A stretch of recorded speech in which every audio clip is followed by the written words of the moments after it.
This video will contain spoilers for the 7 Deadly Sins manga up to chapter 317, you have been warned. Part 2 baby.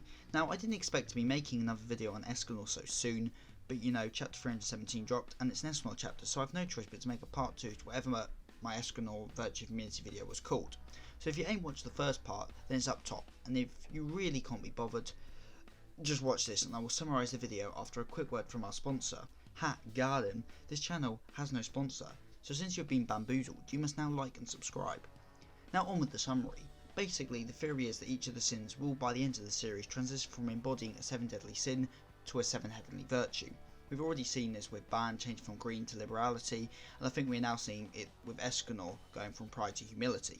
And in chapter 316 we saw Escanor standing up against the Endora Spawn to protect Gil, Hauser and Griamore. He acknowledged his own pride and his own weakness, then proudly stated he was the 7 deadly sins lion sin, as he prepared to do battle with the demon. Now that chapter 317 has dropped, this idea has been explored even further. We see Escanor fight the demon, blocking its attacks, which were aimed at Gil, with his own body. He takes immense damage that a weaker man wouldn't be able to take, but after having felt Meliodas' assault form attack, these attacks feel like an insect bite to him. And this is a very important detail that I hope is not just a translation thing, but is actually intended, because Escanor says he received the blow when he was in his pride form. Key detail being he doesn't look down on his daylight self like he has done in the past. Escanor has accepted his pride form as part of him and as a result is expressing humility. And as he loses his hand and suffers fatal wounds to his body, Escanor thinks about his friends, his fellow sins. He imagines they would laugh at him for being so weak, but then realises they wouldn't. They are his friends. He admits that he is weak and powerless compared to them. No matter if he's in his night form or his day form, they are still his friends, and he is proud of that. He is proud of his friends. And this doesn't seem like much, but this is a massive moment for Escanor, as whereas his sin has been his pride in himself, now he has pride in others. By being proud of others, he is admitting his own humility. Pride and humility are at a balance. Escanor before was humble at night and prideful during the day. But now, no matter what time of day or what form he is, he's both proud and humble. And this is perfectly capped off as he thinks he is going to die when he says he is the 7 deadly sins, lion sin of pride, Escanor. Which is different to what he said at the end of last chapter, as this time he added the sin of pride. He has accepted death, and in death has accepted his place as a deadly sin, as the lion sin. He sees himself as worthy to stand beside his friends, and by now calling himself the sin of pride as well, he has accepted his own pride. He has acknowledged his sin, not as a bad thing, but as a good thing. He sees his pride now, not as his own ego, but as his pride in his friends, and if Escanor had died there, it would have been a beautiful send-off, the old guard protecting the new knights with his last breath.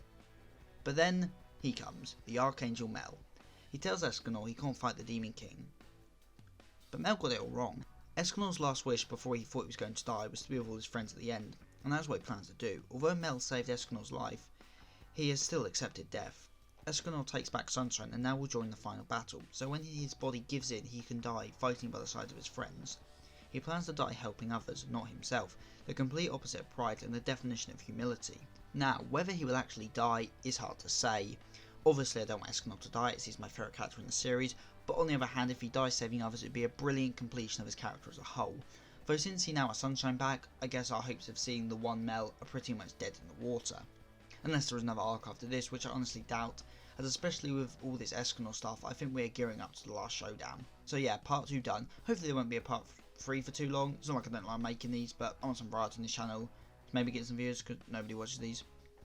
But if there is more Escanor stuff in the manga, you know I will make a part 3 video. Also, comment down below if you think Escanor's pride form will change at all in his disposition, because I can see it going either way, and I think it would be quite cool if his prideful form is a bit more humble now, though I can also see it not being that way at all, or him being humble but not showing it. By which I mean his actions are quite humble, but he's still being arrogant about it. Anyway, if you enjoyed this video, then make sure to like and subscribe, and I recommend you check out my video library as I'm sure you'll find something you like. Also, here's my Twitter, so go give me a follow. With all that said and done, I've been Seth the Deadly Sin of Geek, and I am signing out.